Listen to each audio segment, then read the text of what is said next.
সুমাইয়া, এসব কি? হ্যাঁ, তোমার কত বড় সাহস! আমি বেঁচে থাকা অবস্থায়, আমি উপস্থিত থাকা অবস্থায় তুমি আমার বাড়িতে একটা পরপুরুষ নিয়ে এসে সব কি করতেছো? আমার যা ইচ্ছা আমি তাই করব। তোমার সমস্যা কি? তুমি এরকম আচরণ কেন করতেছো? সমস্যা কি তোমার? আমি তোমার হাজবেন্ড সুমাইয়া, এটা তুমি ভুলে যেও না। আর তুমি আমাকে বলতেছো যে আমার সমস্যা কোথায়? সমস্যা আমার থাকবে না তো কার থাকবে? এই শোনো, বড় বড় লেকচার দিও না।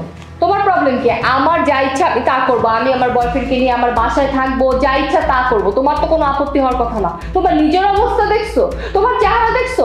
হাজবেন্ড বলতে আসছো, তুমি আমার হাজবেন্ড, আমি তোমাকে ডিভোর্স দিয়ে দিব, বুঝতে পারছো? তোমাকে দেখলে আমার ঘৃণা লাগে। আর শোনো, আমি তোমাকে বলে দিচ্ছি, আমি তোমাকে ডিভোর্স দিয়ে আমি ওকে বিয়ে করব। ডিভোর্স? সম্পর্ক রাখবে না? কি সব উল্টাপাল্টা কথা বলতেছো সুমাইয়া? তুমি ভুলে গেছো যে আমরা হাজবেন্ড ওয়াইফ, আমাদের বিয়ে হয়েছে, আমরা সংসার করতেছি। এই শোনো, আবেগ দিয়ে না জীবন চলে না। তোমার অবস্থা দেখছো? তোমার স্কিনের অবস্থা কি? তোমার চামড়া তো গলে গলে পড়তেছে। রাস্তাঘাটে তোমাকে নিয়ে কোথাও যেতে পারি না। মানুষজন হাসাহাসি করে, মানুষজন বাজে কথা বলে, আমাকে দেখলে থুতু দেয় যে এটা কি হাজবেন্ড নিয়ে ঘোরাঘুরি করতেছে। আচ্ছা শোনো, একটা মানুষের না চেহারাই সবকিছু। আমার কাছে মনে হয় যে যার চেহারা নাই তাকে দিয়ে আমি কি করব? আমার যদি আমার হাজবেন্ডকে ভালো না লাগে, তার সাথে কি আমি সারা জীবন থাকতে পারবো? তাই আমি ডিসিশন নিছি, আমি তোমাকে ডিভোর্স দিয়ে ওকে বিয়ে করব। আচ্ছা, চেহারাই সবকিছু, জানা ছিল না। এতদিন জানতাম মানুষের মনের দিক থেকে যদি ভালোবাসা থাকে তাহলে সেখানে চেহারা, কালার, টাকা পয়সা কোনো কিছু ম্যাটার করে না। কিন্তু আজকে যখন আমার বউয়ের মুখ থেকে আমার এটা শুনতে হলো যে চেহারাই সবকিছু, তখন আমার সব ধারণা ভেঙে গেছে। এখন আমার কাছে এটাই মনে হচ্ছে যে এই দুনিয়াতে যে মানুষটা সুন্দর না, সেই মানুষটার ভালো থাকার কোনো অধিকার নাই, ভালোবাসার কোনো অধিকার নাই। বাহ, সুন্দর কথা বলছো।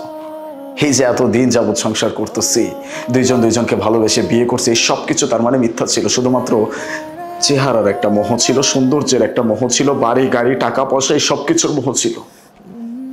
এখন তো তোমার কাছে একদম স্মার্ট, একদম ঠিকঠাক, সব দিক থেকে ঠিকঠাক একটা মানুষ আছে, এই জন্য তোমার আমাকে কোনো প্রয়োজন নাই। আমাকে নিয়ে রাস্তায় বের হলে তো মানুষ থুতু দেয় তোমাকে, তোমাকে নিয়ে কটু কথা বলে, তোমাকে এটা বলে যে কেমন হাজবেন্ড নিয়ে ঘোরাফেরা করতেছে। এই জন্য অনেক খারাপ লাগে, তাই না? এই জন্য তুমি আমার অনুপস্থিতিতে অন্য একটা ছেলের সাথে সম্পর্কে লিপ্ত হয়েছো, তাকে তুমি বিয়ে করতে চাও, আমাকে ডিভোর্স দিতে চাও। ওকে ফাইন, ঠিক আছে, কোনো সমস্যা নেই, তুমি আমাকে ডিভোর্স দিয়ে দাও। তবে যাওয়ার আগে তোমাকে একটা কথা বলি, এই যে আমার স্কিন ক্যান্সারের জন্য এত কিছু না, আমি এখন মনে করতেছি এটা আমার জন্য আশীর্বাদ স্বরূপ। এটা যদি আমার না হতো তাহলে আমি আমার বউয়ের আসল রূপটা দেখতে পারতাম না। ডক্টর আমাকে বলছে আমি খুব শীঘ্রই সুস্থ হতে পারবো, আমার নাকি অপারেশন করলে সব কিছু ঠিক হয়ে যাবে। আর এই সুখবরটা দেওয়ার জন্য আমি তোমার কাছে আসছিলাম, কিন্তু এসে যে দৃশ্যটা তুমি আমাকে দেখাইছো, এটা দেখার জন্য আমি একদমই প্রস্তুত ছিলাম না। যাই হোক, আল্লাহ যা করে ভালোর জন্য করে, যেটা হয়েছে আমার ভালোর জন্য হয়েছে, আমার আর কোনো আফসোস নাই। সত্যি কথা বলতেছি, আমার কোনো আফসোস নাই। তুমি আমাকে ডিভোর্স দিবা বলছো না, তোমার আমাকে ডিভোর্স দিতে হবে না, আমি নিজে তোমাকে ডিভোর্স দিব, তুমি ওর সাথে সুখে শান্তিতে সংসার করো। যাই হোক, এখন আর তোমার সাথে আমি কথাই বাড়াইতে চাচ্ছি না, যাও। ভাই দাঁড়ান, আপনার ডিভোর্স দিতে হবে না। আমি তো আপনার এই বউয়ের সাথে কখনো কোনো সম্পর্ক রাখবো না। শোনো, জাস্ট আমি তোমার সাথে সম্পর্ক রেখেছিলাম, টাকা পয়সা গাড়ি বাড়ি ছিল, তোমার সাথে রিলেশন করেছি। এখন যখন বিয়ের প্রশ্ন উঠছে, আমি তোমাকে বিয়ে করবো না।